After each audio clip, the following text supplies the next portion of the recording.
چیکار داری میکنی داداش؟ خب داداش چیکار کنیم دیگه؟ ما یک نفر آدم اینجا کی به حرف ما گوش میکنه اینجا؟ خب حالا بیا ای بابا. آی کیروش ما شنیدیم که شما خانه پرتغال تا دیدیم به سرمربی پرتغال برین که اگه بازی رو بردن دیگه نمیتونستن برن پرتغال.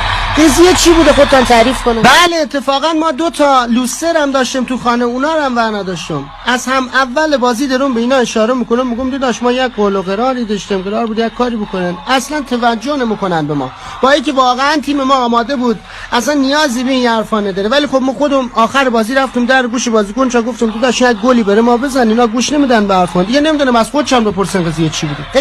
قضیه ای بوده که ما خانه رو گرفتیم درسته، ولی ما یک نفر آدم چیکار میخوام بکنه؟ میفسده میگم داداش یا ول کنن شل بگیرن کریستیانو که از اون ور بقیه بازیکنام از اون ور.